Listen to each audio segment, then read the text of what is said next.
Mungkin dalam video ini nanti akan tidak semua teman-teman yang melihat video ini akan setuju dengan pendapat saya. Bisa jadi teman-teman akan mengontra pendapat saya dalam arti nggak setuju. Ya, tidak problem. Inilah fungsi kita berbicara, fungsi kita berdiskusi. Jadi tidak harus kita monoton satu mendengarkan dari satu sisi, tapi kita melihat dari banyak sisi. Nah, ini yang saya sampaikan adalah sisi yang dari posisi saya yang bisa dikatakan hampir setiap hari di lapangan berkecimpung dengan petani dan kadang-kadang mengurusi antara hulu sampai di hilir, ya kadang-kadang, tapi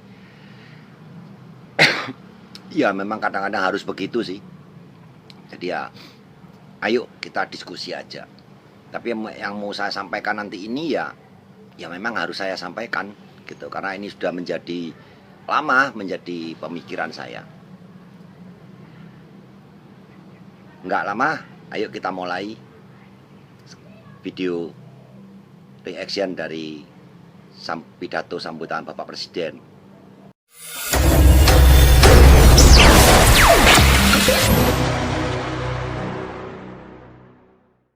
Selamat pagi teman-teman. Sebetulnya video ini, topik ini maksud saya, itu sudah saya buat dan saya sebetulnya akan mengupload ya dekat-dekat hari ini. Tapi karena mau bergiliran, terus ya kan ada beberapa video yang mau saya dulukan untuk saya upload. Jadi yang topik yang mau saya bahas ini tuh sebetulnya nggak lama lagi. Kemarin saya membaca di Twitter, jadi dari pihak sekretariat kabinet itu membuat status mengenai Bapak Presiden Jokowi meresmikan pembukaan Rakernas Pembangunan Pertanian tahun 2021 dan ada videonya. Dan ada beberapa poin yang disampaikan oleh Bapak Presiden di akun Bapak Presiden di akun Bapak Presiden sendiri, akun Twitter resminya itu juga sama. Jadi di mana beliau mentweetkan beberapa poin-poin penting mengenai dunia pertanian. Nah, karena saya membaca tweet yang kemarin, akhirnya saya putuskan saya akan buat reactionnya aja. Nah, jadi video ini nanti akan saya gabungkan dengan video pidato dari beliau Bapak Presiden Jokowi di acara pembukaan Rakernas Pembangunan Pertanian tahun 2021.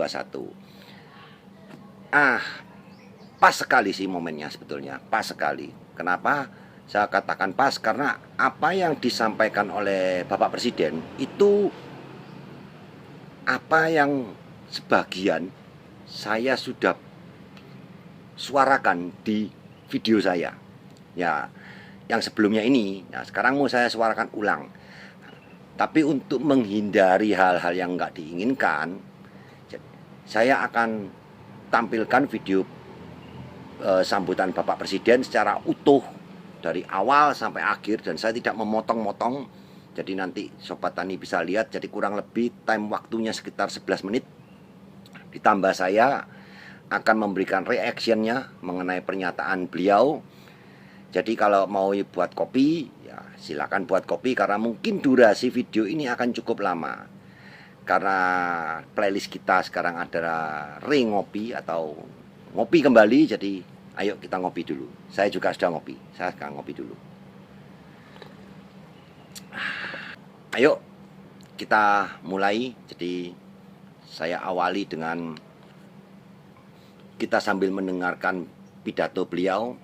Jadi nanti link pidato beliau saya akan letakkan di box description di bawah ini. Kalau Sobat Tani kalau teman-teman belum lihat, bisa lihat di langsung 11 menit kok, tidak terlalu lama.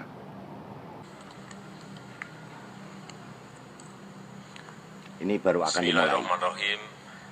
Assalamualaikum warahmatullahi wabarakatuh. Selamat pagi, salam sejahtera bagi kita semuanya. Om Swastiastu, Namo Buddhaya, salam kebajikan. Yang saya hormati para Menko, para Menteri, Wamen, Kepala Staf Kepresidenan. Yang saya hormati para Gubernur, Bupati, Wali Kota, dan seluruh pejabat Eselon 1, Eselon 2, Kementerian Pertanian, para kepala dinas, lingkup kota kabupaten seluruh Indonesia, para peserta Rakernas yang saya hormati, hadirin dan undangan yang berbahagia. Dalam kondisi pandemi COVID-19, sektor pertanian menempati posisi yang semakin sentral. Kita tahu FAO memperingatkan potensi terjadinya krisis pangan. Hati-hati mengenai ini.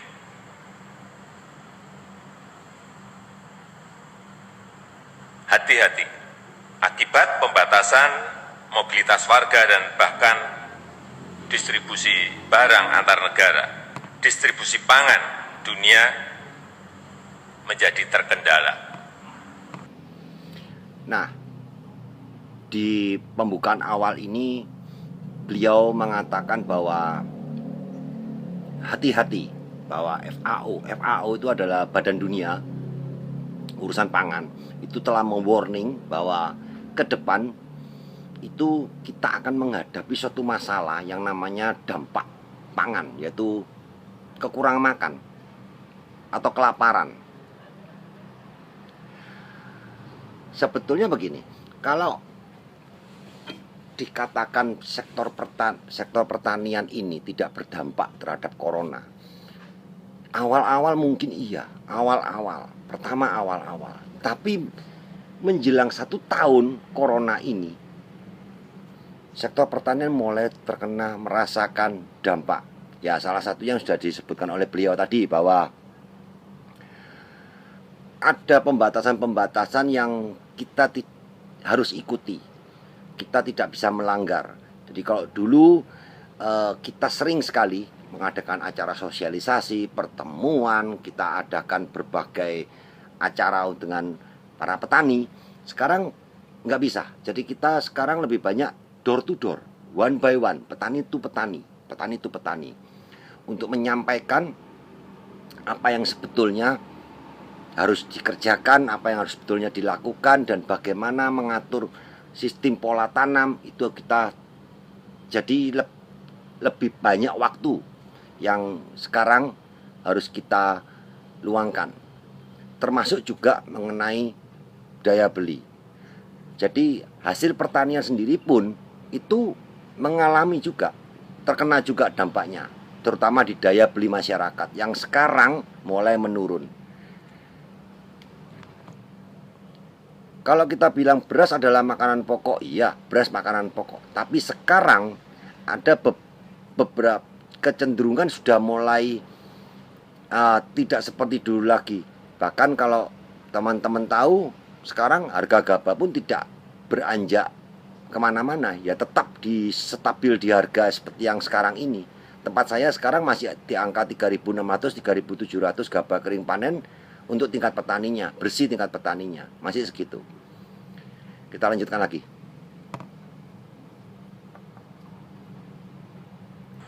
Dan kita tahu beberapa minggu hari terakhir ini urusan yang berkaitan dengan tahu dan tempe, kedelai menjadi masalah juga karena tadi yang saya sampaikan. Kita tahu penduduk Indonesia sudah 270 juta lebih. Penduduk Indonesia sekarang ini 270 juta lebih. Buset. Saya berpikirnya malah masih 260 juta. Nggak tanya sudah tambah sekian banyaknya. Dan ini beliau sekarang sedang menyoroti masalah case yang kemarin, di mana kedelai kita langka sekali, dan sampai akhirnya ada beberapa pengusaha tempe dan tahu yang mau demo tidak mau membuat lagi karena harga kedelai yang begitu sempat mencapai angka 9.500 per kilo untuk biji kedelai mentahnya. Sebab itu pengelolaan yang berkaitan dengan pangan itu betul-betul harus kita seriusi. Pembangunan pertanian betul-betul harus kita seriusi secara detail. Terutama saya ingin menggarisbawahi terutama yang berkaitan dengan komoditas pertanian yang impor.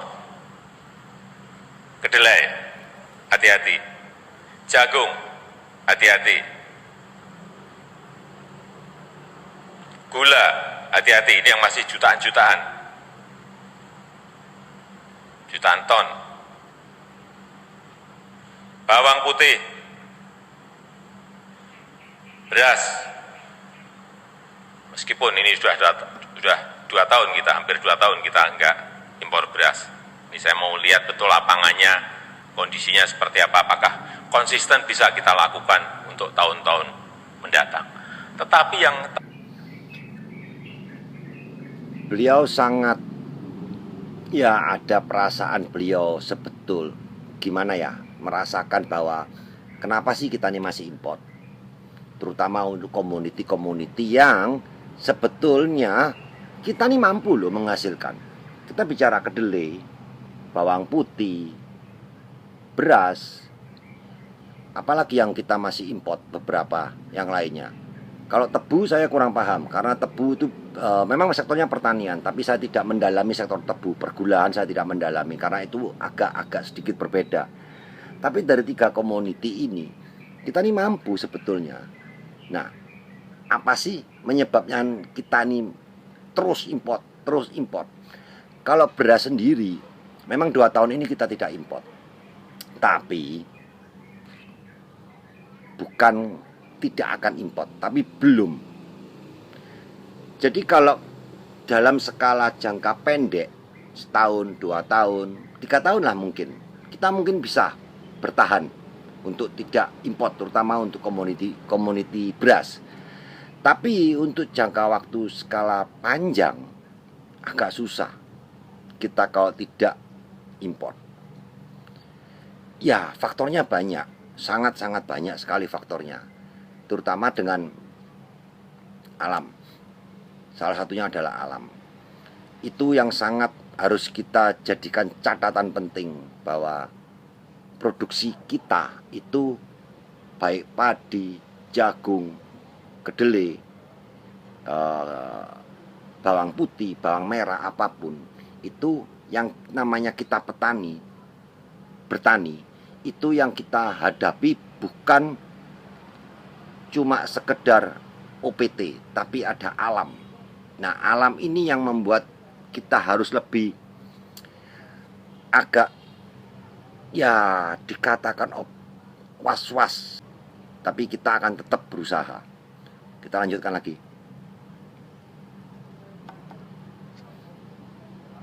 tadi saya sampaikan, barang-barang ini harus diselesaikan. Urusan bawang putih, urusan gula, urusan jagung, urusan kedelai, dan komoditas yang lain yang masih impor. Tolong ini menjadi catatan dan segera dicarikan desain yang baik agar bisa kita selesaikan. Menurut saya tidak bisa kita melakukan hal-hal yang konvensional, yang rutinitas, monoton seperti yang kita lakukan bertahun-tahun.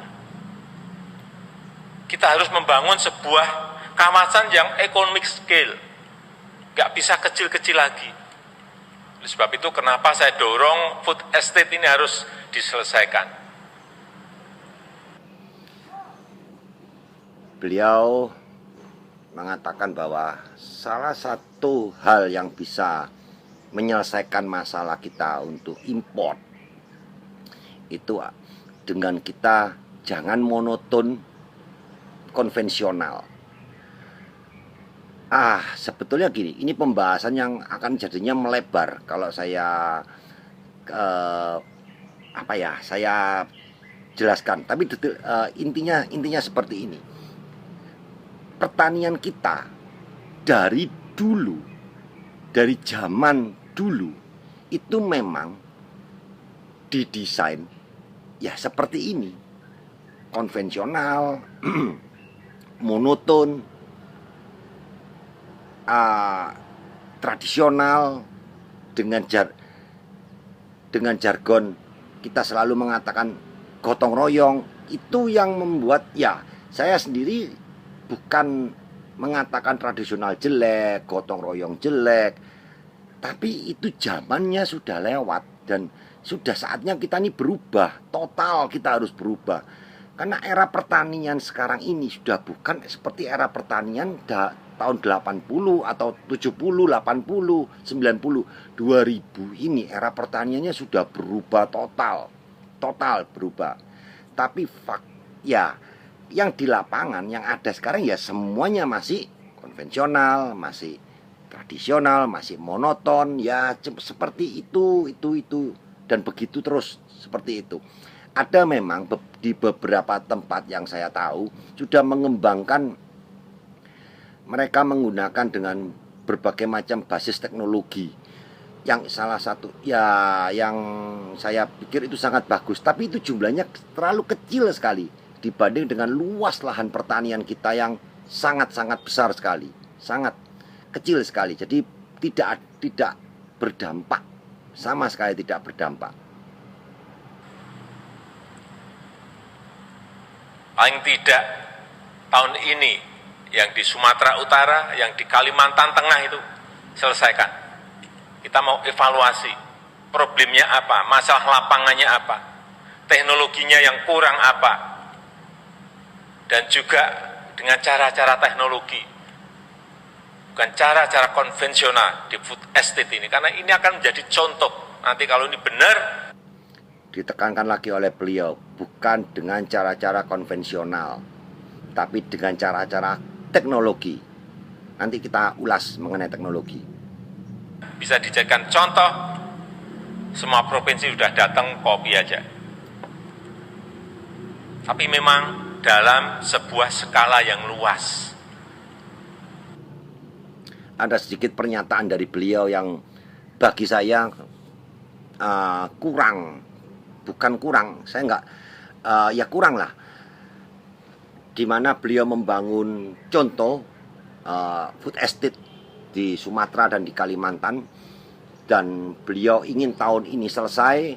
Beliau ingin mengevaluasi kekurangannya apa yang harus diperbaiki kembali, dan itu akan menjadi contoh untuk semua daerah, tinggal mengcopy paste. Ini yang menjadi saya pikir sebetulnya begini, kita nggak bisa melakukan suatu copy paste di suatu wilayah, kita copy paste ke wilayah kita,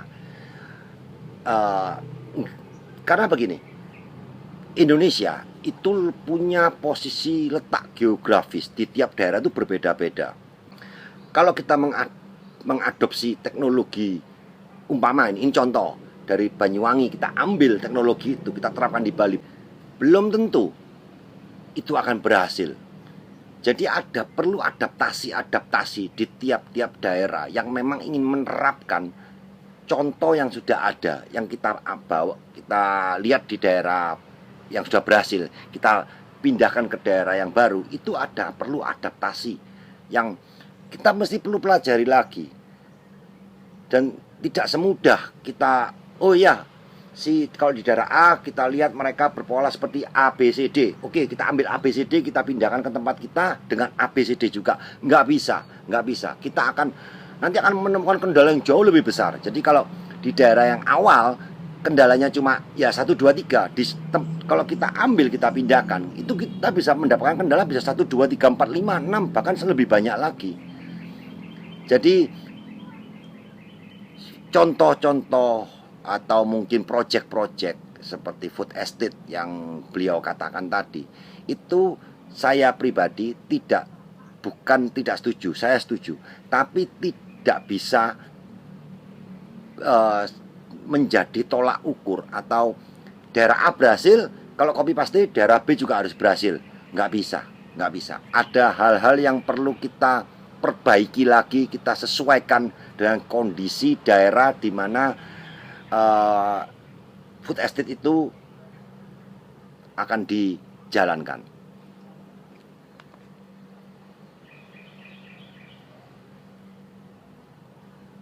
Economic scale, sehingga percuma kita bisa berproduksi tapi sedikit, nggak akan ngaruh apa-apa terhadap yang impor-impor tadi.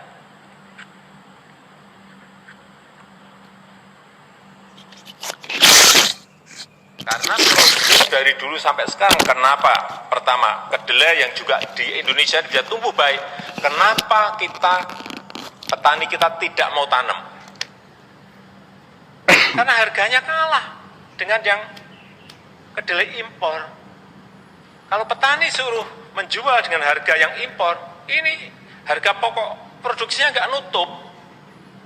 Sehingga harus dalam jumlah yang besar agar harganya bisa melawan yang harga impor. Bawang putih, kenapa dulu kita produksi bawang putih banyak dan sekarang petani nggak mau tanam bawang putih? Karena harganya kalah dengan harga bawang putih impor.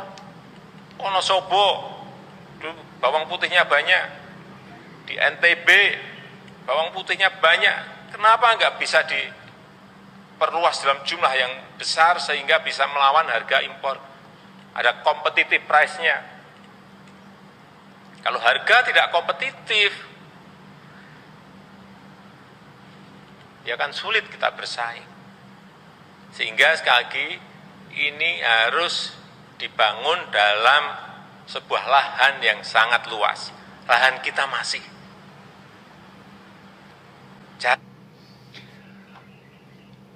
Beliau mengusulkan untuk membangun sektor pertanian ini, terutama bawang putih yang diambil contoh, kedelai, jagung, itu dalam skala yang luas agar hasil produksi kita lebih banyak dan kita bisa kompetitif melawan harga impor.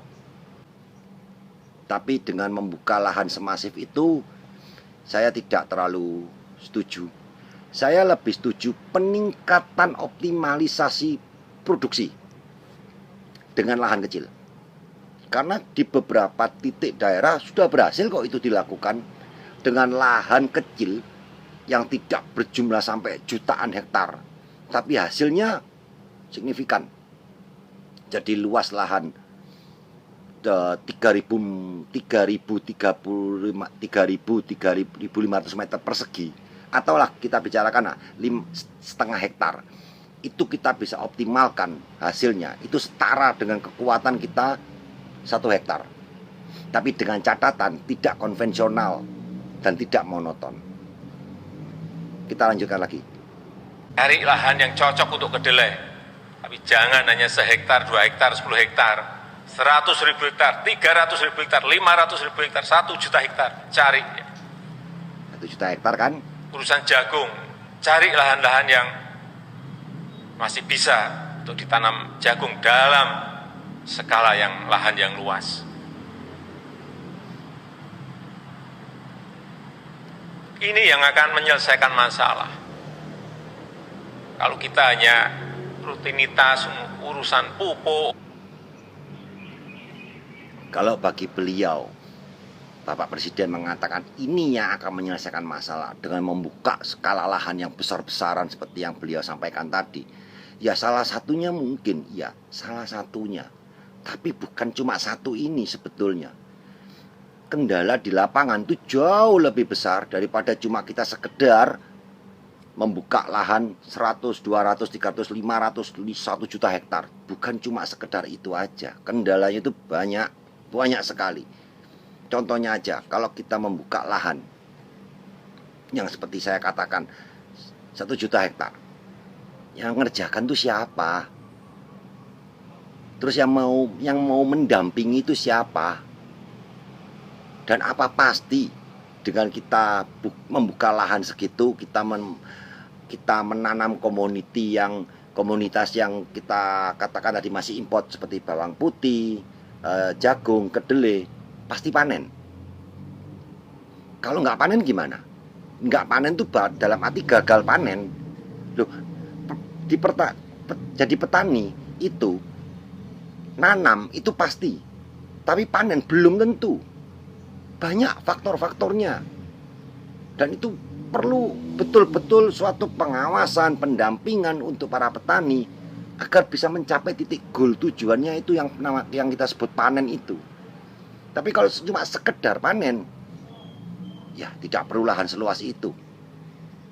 Kalau cuma sekedar aja. Kita lanjutkan.